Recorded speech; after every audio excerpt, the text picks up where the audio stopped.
Hello students, इस video में हम हाइड्रोडिक्टोन के सेक्सुअल रिप्रोडक्शन के बारे में पढ़ने वाले हैं। लास्ट वीडियो में हमने उसका एसेक्सुअल रिप्रोडक्शन पढ़ा था। यहाँ पे हम उसका सेक्सुअल रिप्रोडक्शन पढ़ेंगे।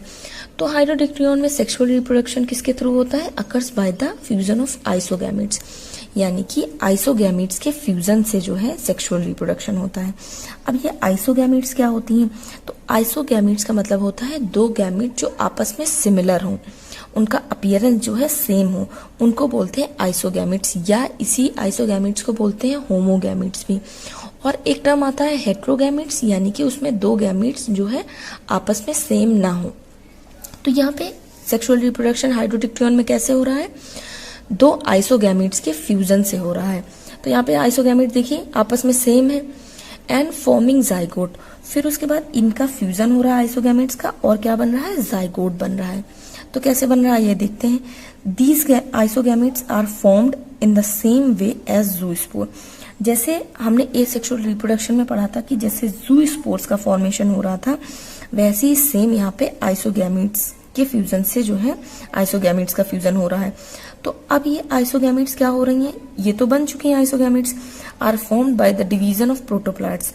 ये किसके डिवीजन से बनी? जैसे ज़ूस्पोर जो है प्रोटोप्लास्ट के डिवीजन से बना था, वैसे ही सेम आइसोगैमेट जो है वो भी प्रोटोप्लास्ट के डिवीजन से बनी। Each bit of protoplast metamorphosis into isogametes. जो प्रोटोप्लास्ट का हर एक बिट है वो मेटामॉर्फोसिस होकर के क्या बनाता है? आइसोगैमेट्स बना रहा है। यहाँ पे क्या हुआ कि आइसोगैमेट्स बन चुके हैं। अब ये आइसोगैमेट्स सेम उसी तरह बने जैसे ज़ूस्पोर्स बने थे, कि isogametes are form by the division of protoplast, यानी कि प्रोटोप्लास्ट के डिवीजन से ही, यानी कि हर प्रोटोप्लास्ट जो है मेटामॉर्फोसिस करके क्या बनाया? आइसोगैमेट्स बनाया। फिर ये आइसोगैमेट्स जो है हैप्लॉइड कंडीशन है, एन कंडीशन में है। तो ये दोनों में फ्यूजन हुआ। अब जब फ्यूजन हुआ तो ये एक स्टेज आई क्वाड्रीफ्लैजिलेट। क्वाड्रीफ्लैजिलेट मतलब यहाँ पे दो फ्लैजिला, यहाँ पे दो फ्लैजिला, तो यहाँ कितने हुए? 4 फ्लैजिला की कंडीशन हुई। तो ये जो स्टेज है वो क्वाड्रीफ्लैजिलेट कही जाती है। क्वाड्री मतलब 4, और यहाँ पे दो एन मिल करके यहाँ पे फ्यूजन हो रहा है, यानी कि दो जो न्यूक्लियस आए हैं वो आपस में फ्यूज करके एक जाइगोट बना रहे हैं। तो जाइगोट जो है वो हमेशा क्या है? 2n की कंडीशन होती है, यानी कि जो फर्टिलाइजेशन का जो रिजल्ट आता है वो हमेशा 2n की कंडीशन होती है। अब जाइगोट के बनने के बाद क्या होता है? अब आता है जाइगोट तो बन चुका, अब उसका जर्मिनेशन कैसे हो रहा है?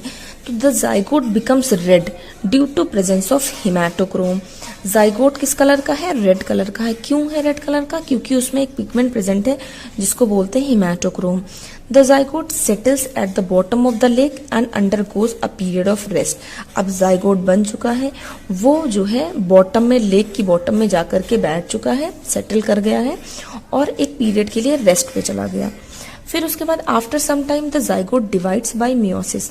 कुछ टाइम बाद जाइगोट में मियोसिस हो रहा है एंड एनलार्जेस इटसेल्फ, और मियोसिस होने के बाद वो अपने आप को एनलार्ज कर रहा है एंड डिवाइड्स बाय मियोसिस। और फिर उसके बाद उसमें जो है क्या हो रहा है? मियोसिस से डिवीजन हो रहा है। फिर कौन सी कंडीशन बनती है? The 4 meiotic cell form are known as gonospore या मियोस्पोर। फिर एक स्टेज बनती है 4 मियोटिक सेल की स्टेज, जिसको बोलते हैं गोनोस्पोर या मियोस्पोर भी बोलते हैं। The 4 gonospore come out by the zygote.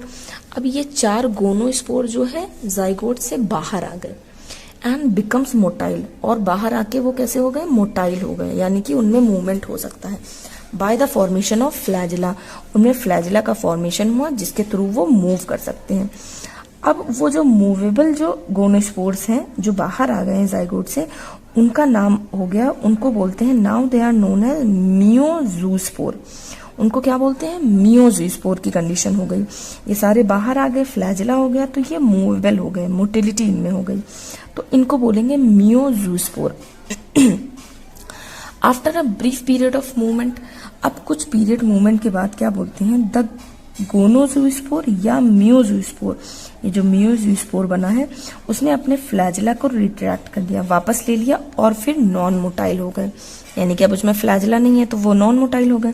And it enlarges itself and take a polygonal shape. और फिर वो बड़े हुए और एक शेप बनाया उन्होंने पॉलीगोनल। इस स्ट्रक्चर को बोलते हैं पॉलीएडर या पॉलीहाइड्रा। ये जो पॉलीगोनल का स्ट्रक्चर बना है इसको पॉलीएडर या पॉलीहाइड्रा भी बोलते हैं। अब आता है कि द प्रोटोप्लास्ट ऑफ द पॉलीएडर। ये जो पॉलीएडर था या ये जो पॉलीहाइड्रा था, इसका जो प्रोटोप्लास्ट है वो डिवाइड हो रहा है बिट्स ऑफ प्रोटोप्लास्ट में विद वन न्यूक्लियस। अब ये छोटे छोटे जो है बिट्स में डिवाइड हो रहा है, सब में एक एक न्यूक्लियस है। तो each bit of protoplast metamorphosis into zoospore. और प्रोटोप्लास्ट का हर जो बिट है वो मेटामॉर्फोसिस होकर के क्या बना रहा है, ज़ूस्पोर बना रहा है। तो these zoospore after a brief period of mortality, ये जो ज़ूस्पोर है उनकी कुछ मोर्टेलिटी के बाद वो अपने फ्लैजेला को रिट्रैक्ट करते हैं और अपने आप को हेक्सागोनल मैनर में अरेंज कर लेते हैं। फिर उसी हेक्सागोनल मैनर को a gelatinous wall is formed around them, एक वॉल अराउंड जो है बनती है उसके चारों तरफ।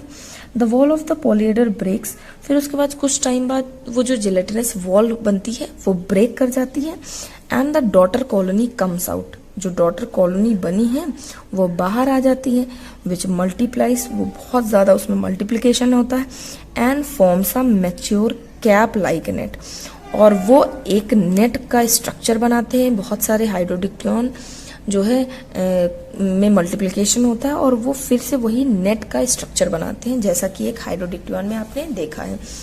तो आई होप कि इसके सारे पॉइंट्स, हाइड्रोडिक्टोन के सारे पॉइंट्स आपको क्लियर हो गए हों। अगर ये वीडियो आपको अच्छी लगी हो तो प्लीज़ मेरी वीडियो को लाइक करें, शेयर करें और मेरे चैनल को सब्सक्राइब करें, और मुझे कमेंट करके ये ज़रूर बताएं कि मैं नेक्स्ट वीडियो किस टॉपिक पे बनाऊं। Thank you.